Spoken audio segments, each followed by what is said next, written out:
द्वाविमौ पुरुषौ लोके क्षरश्चाक्षर एव च। क्षरश्चर्वाणि भूतानि कूटस्थोऽक्षर उच्यते। इस संसार में क्षर और अक्षर ये दो प्रकार के पुरुष हैं। संपूर्ण प्राणियों के शरीर नाशवान और कूटस्थ अविनाशी कहा जाता है। अब इस संसार मतलब संपूर्ण संसार में दो विभाग किए हुए हैं पूरे संसार का। एक तो है जड़ और एक है चेतन। तो जड़ जो है हमारा शरीर आदि जड़ पदार्थ, और चेतन कौन है? जो जीवात्मा है हमारी अविनाशी। एक जो हमारा प्रत्यक्ष दिख रहा है शरीर, और एक कौन है? उसके अंदर रहने वाली जीवात्मा। तो जीवात्मा के रहने से ही जो हमारे प्राण हैं वो शरीर का संचालन करते हैं। जैसे ही हमारी जीवात्मा शरीर छोड़कर जाती है, प्राण अपना काम करना बंद कर देते हैं, और प्राण काम करना बंद हो जाते तो शरीर सड़ने लगता है। और कितनी जल्दी रहती है कि भाई शरीर को हटाओ, यहाँ से खत्म करो, इसको जला के आओ। इस तरह जो भगवान है वो शरीर के अंदर है, तब तक ही शरीर की सत्ता है। अब आती है कि इस संसार में क्षर और अक्षर। क्षर क्या है? जो ये नाशवान चीज है। और अक्षर क्या है? जिसका कभी विनाश नहीं हो सकता, जो सदा निर्विकार है।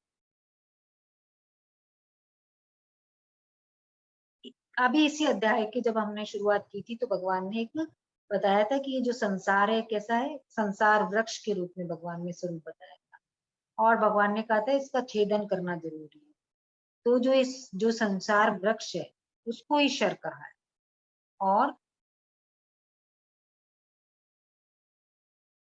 यहाँ पे जो संपूर्ण प्राणियों के शरीर, मतलब जो भी स्थूल शरीर, सूक्ष्म शरीर और कारण शरीर है, ये ही नाशवान होते हैं, प्राणी स्वयं नहीं। और कूटस्थ अविनाशी। कूटस्थ किसको कहते हैं? जिसके ऊपर एक पत्थर सा होता है जिसके ऊपर गहने गड़े जाते हैं, तो वो तो वैसे के वैसा ही रहता है, उसमें कोई अंतर नहीं आता। तो इसमें भगवान ने जीवात्मा को अपना अंश बताया है, और उसी को यहाँ पे अक्षर बताया है। जीवात्मा बार बार शरीर धारण करती है, नया नया शरीर धारण करती है, लेकिन उसके अंदर कोई विकार नहीं आता, वो जो का त्यों रहता है, इसलिए इसको कुटस्थ कहा है। अब जो ये गीता है, भगवत गीता में भगवान ने, देखो पहले हमने पढ़ा था कि भगवान ने अपने आप को कुटस्थ बताया था और अपने आप को अक्षर बता रहे थे। अब किसको बता रहे हैं? जीवात्मा को। यानी कि जो जीवात्मा है वो भी कुटस्थ है और अक्षर है। मतलब भगवान कह रहे हैं कि दोनों एक ही रूप है। जैसे मैं निर्विकार हूँ, ऐसे जीवात्मा भी निर्विकार है, लेकिन भूल से जड़ पदार्थों से अपना संबंध बना लिया और इनसे एकता कर ली। इस कारण से जो ये आत्मा है, मेरा जो अंश है, वो जीव की संज्ञा में आ गया। जीव इसीलिए कहा जाता है, नहीं तो हम चेतन स्वरूप है, परमात्मा स्वरूप है। जीव क्यों बन गए? क्योंकि हमने जड़ के साथ अपना संबंध बनाया। आगे चले।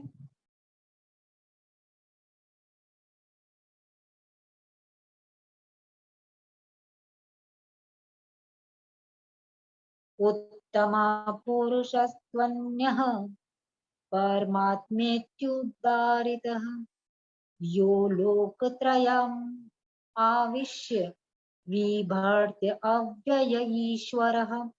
उत्तम पुरुष तो अन्य ही है जो परमात्मा नाम से कहा गया है। वही अविनाशी ईश्वर तीनों लोकों में प्रविष्ट होकर सबका भरण पोषण करता है। अब भगवान बता रहे हैं कि जो उत्तम पुरुष है वो तो कोई अन्य ही है। ये अन्य क्यों बोला भगवान ने? क्योंकि भगवान उसको, जो अभी जिसको अक्षर बताया है जीवात्मा को, उसके लिए भिन्न बताने के लिए, उससे विलक्षण बताने के लिए भगवान ने यहाँ पे अन्य ही बोला है। जो परमात्मा नाम से कहा गया, उस उत्तम पुरुष को ही परमात्मा कहा है। परमात्मा शब्द निर्गुण का वाचक माना जाता है, जिसका मतलब होता है परम या श्रेष्ठ आत्मा, या संपूर्ण जीवों की आत्मा, तो इस जो ये श्लोक है इसमें दो शब्द आए हैं, एक तो आया है परमात्मा और एक आया है ईश्वर, जिसका संबंध, अब ईश्वर क्या है, ईश्वर को हम सगुण मानते हैं, स्वरूप वाला मानते हैं, इसलिए जिसका अर्थ होता है शासन करने वाला। तो भगवान का तात्पर्य है कि जो निर्गुण है या सगुण है, एक वो, तो चाहे उसको सगुण मानो चाहे तुम उसको निर्गुण मानो, वो एक ही है। वो कौन है? पुरुषोत्तम ही। तीनों लोकों में प्रविष्ट होकर सबका भरण पोषण करता है।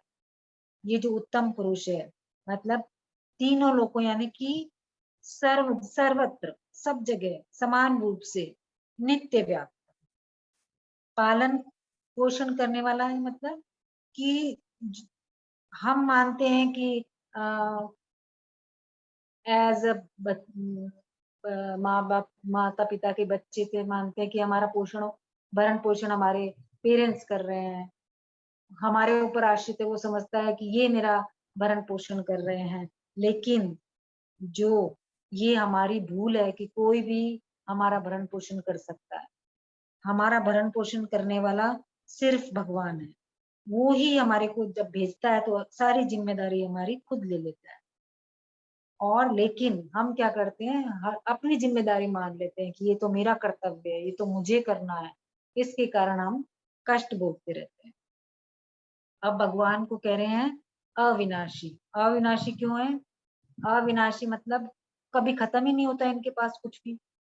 हम लास्ट में वही पढ़ते हैं, पूर्णमदः पूर्णमिदं पूर्णात् पूर्णमुदच्यते, वो वाला श्लोक जो हम पढ़ते हैं। मतलब भगवान पूर्ण है, उसमें से अगर पूर्ण भी निकालने तब भी वो पूर्ण के पूर्ण ही है। उनका कोई, उनमें कोई कमी नहीं आती, वो ज्यों के त्यों रहते हैं।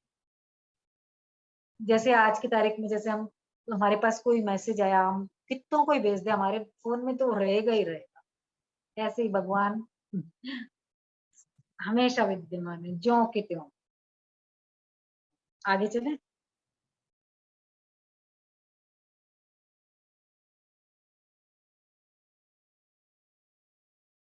यस्मात्क्षरं तीतोऽहम् अक्षरादपि चोत्तमः अतोऽस्मि लोके वेदे च प्रथितः पुरुषोत्तमः। मैं अक्षर से अतीत हूँ और अक्षर से भी उत्तम हूँ, इसलिए लोक में और वेद में पुरुषोत्तम नाम से प्रसिद्ध हूँ। अब भगवान ने अपना रहस्य खोला है। भगवान जो साकार दिख रहे हैं कृष्ण के रूप में, उन्होंने अपना एक बहुत रहस्य खोल दिया कि मैं क्षण से अतीत हूँ। मतलब जो ये संसार, ये प्रकृति है जो प्रतिक्षण परिवर्तन होने वाला है, पर मैं तो क्या हूँ, ज्यों का त्यों रहता हूँ, इसलिए मैं इस क्षण से अतीत हूँ। मतलब इससे ज्यादा श्रेष्ठ हूँ, पर हूँ, ऊपर हूँ, उससे ज्यादा सूक्ष्म हूँ। जो चीज जितनी सूक्ष्म होती है उसकी, उसको वो अधिक दूरी तक फैलती है। तो जैसे हम कोई सॉलिड चीज फेंकेंगे नीचे फ्लोर पे, तो वहीं की वहीं गिर जाती है। लेकिन हम अगर पानी फेंकते हैं तो हम थोड़ा दूर थोड़ी दूरी तक हो जाता है। अगर कोई अगरबत्ती जलाते हैं तो उसकी खुशबू दूर तक जाती है। तो जो जितनी चीज सूक्ष्म होगी उसका फैलाव उतना ही अधिक होगा। तो भगवान कह रहे हैं कि मैं क्षर से अतीत हूँ। मतलब इसमें अतीत से मतलब आप कुछ भी ले सकते हो। जैसे हमारे क्षर से अतीत, अतीत का मतलब ये ले सकते हैं पर, यानी कि व्यापक, श्रेष्ठ, सूक्ष्म। तो हमारे शरीर से इंद्रियां पर है और इंद्रियों से मन पर है और मन से बुद्धि।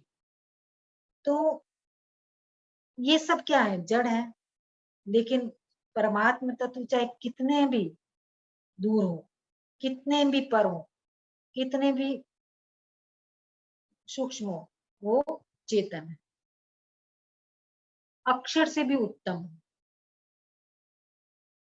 अब परमात्मा का अंश है जीव, तो उससे परमात्मा से उसकी एकता है। तो भगवान यहाँ अपने को जीवात्मा से उत्तम बता रहे हैं। इसके कारण है क्योंकि जो ये परमात्मा का अंश जीव है, ये प्रकृति के साथ अपना संबंध मान लेता है और प्रकृति के गुणों से मोहित हो जाता है।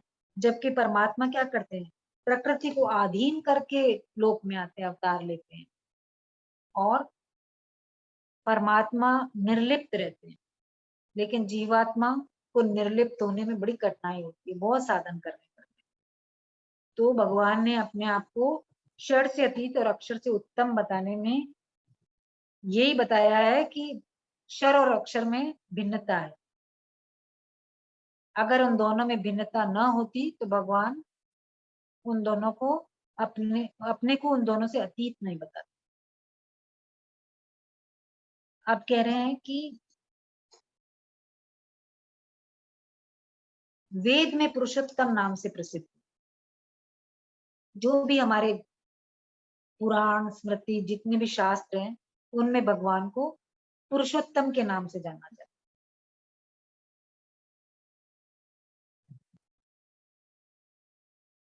अब तो भगवान ने पहले वाले श्लोक में कहा था कि क्षर और अक्षर दोनों से उत्तम पुरुष तो अन्य ही है, ऐसा कहा था।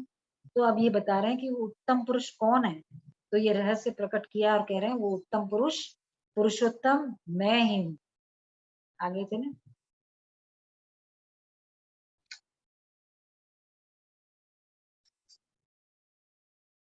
यो मामेवं सम्मूढ़ो जानाति पुरुषोत्तमं स सर्वविद् भजति मां सर्वभावेन भारत।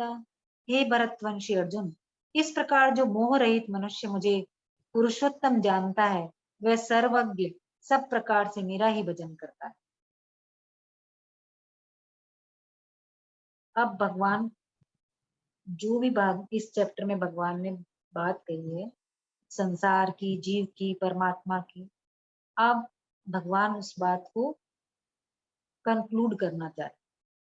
तो भगवान कह रहे हैं कि जो ये जीवात्मा है वो मेरा अंश है, परमात्मा का अंश है।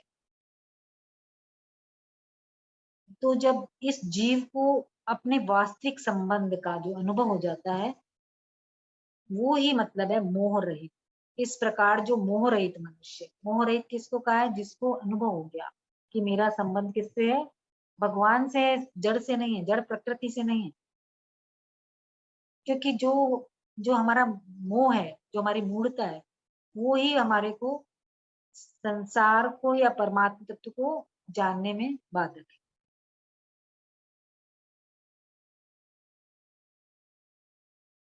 संसार को जो हम अपना मानते हैं एक दोष कहलाता है व्यभिचार दोष। तो जो संसार को अपना मानना व्यभिचार दोष है।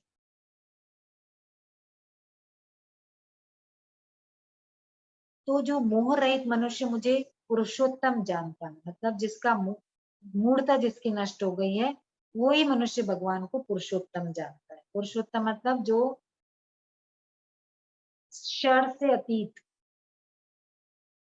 परमात्मा पुरुषोत्तम, उसको ही सर्वोपरि मान के उसके सम्मुख हो जाना, केवल उन्हीं को अपना मान लेना, ये ही मतलब है पुरुषोत्तम जानना। पढ़ तो हमने भी लिया कि भगवान को ही पुरुषोत्तम कहते हैं, लेकिन उनको अपना सर्वोपरि मानना, उनके ही सम्मुख हो जाना, ये इस बात को यथार्थ रूप से जो जान लेता है, मान लेता है, उसकी बात कर रहे हैं। तो जो संसार में जो भी देखने सुनने में आता है हमारे, वो सब भगवान का है, ऐसा मानने से जो संसार उसकी तरफ हमारा जो आकर्षण है वो कम हो जाता है, खत्म हो जाता है। अगर हमारे में संसार के प्रति जो भी आकर्षण है तो इसका मतलब ये है कि अभी हमने भगवान को दृढ़ता से, भगवान की सत्ता को स्वीकार नहीं किया है। वह सर्वज्ञ सब प्रकार से मेरा ही भजन करता है।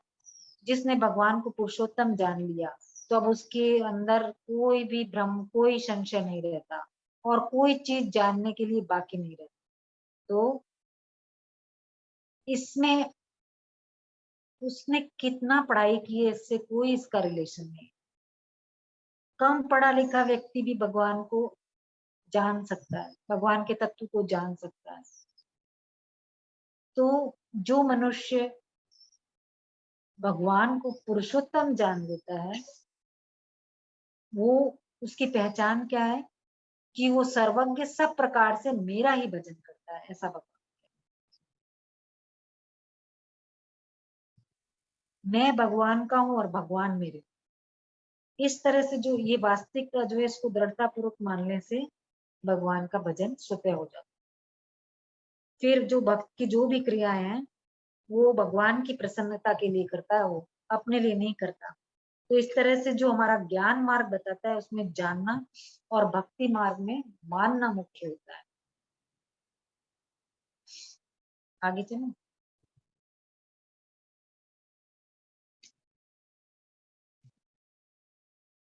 इति गुह्यतमं शास्त्रम् इदमुक्तं मया नघ एतद्बुद्ध्वा बुद्धिमानः स्यात् कृतकृत्यश्च भारत।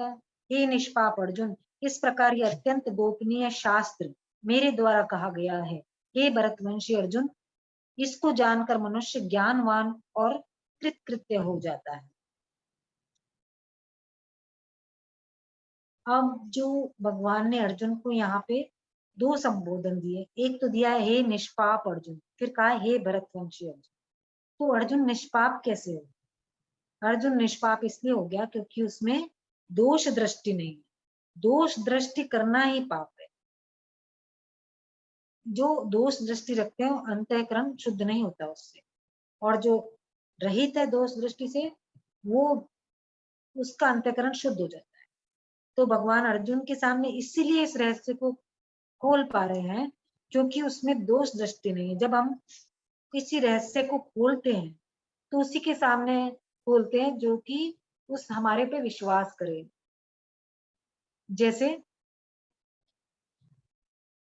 अपनी कोई भी गोपनीय बात हम उसको ही बताएंगे जिसको सुन के अच्छा लगेगा कि, और वो मुझ पे विश्वास करेगा। इसी तरह भगवान अर्जुन को ये जो इतना गोपनीय रहस्य है ये बता रहे हैं।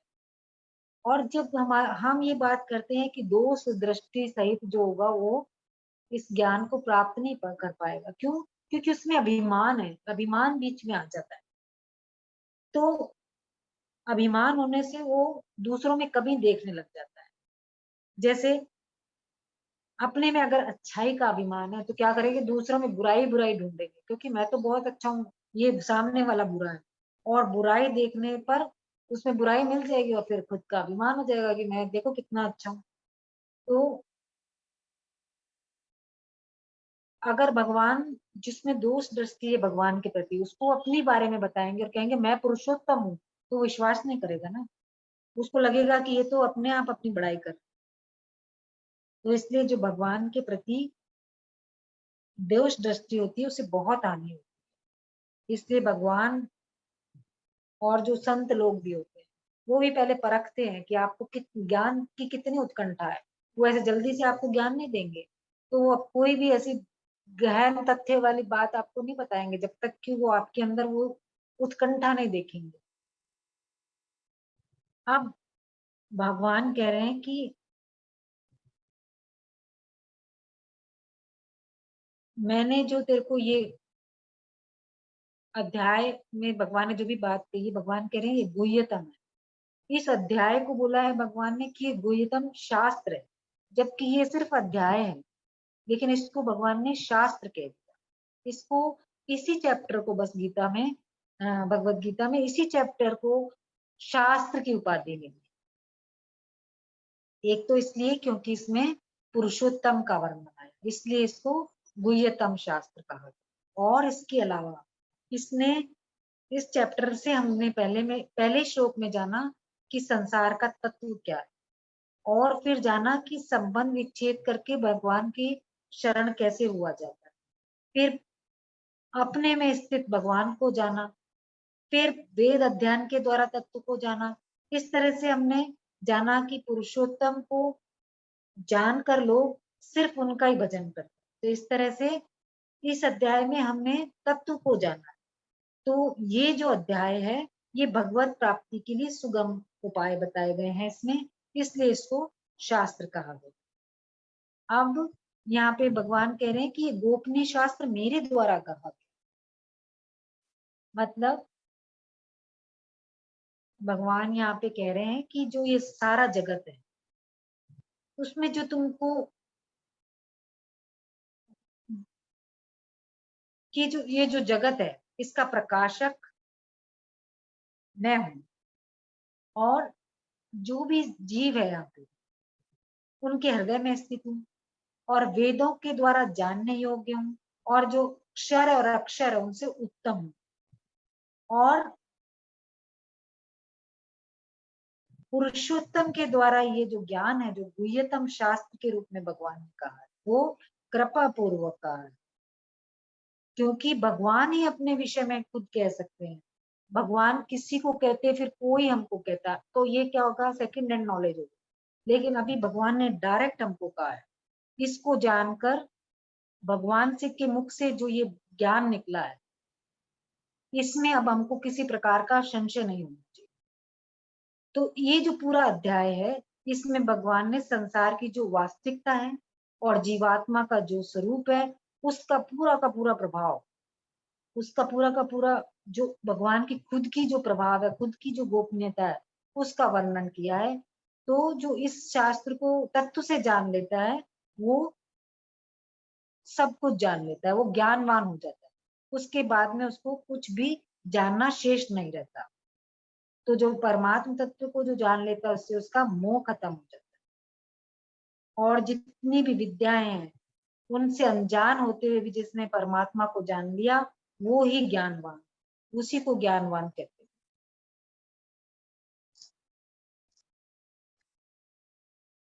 ओम तत्सदिति श्रीमद्भगवद्गीतासु उपनिषत्सु ब्रह्म विद्यायां योग शास्त्रे श्री कृष्णार्जुन संवादे पुरुषोत्तम योगो नाम पंचदशो अध्यायः। ओम पूर्णमद पूर्णमिदं पूर्णात् पूर्णमुदच्यते पूर्णस्य पूर्णमादाय पूर्णमेवावशिष्यते। ओम शांति शांति शांति।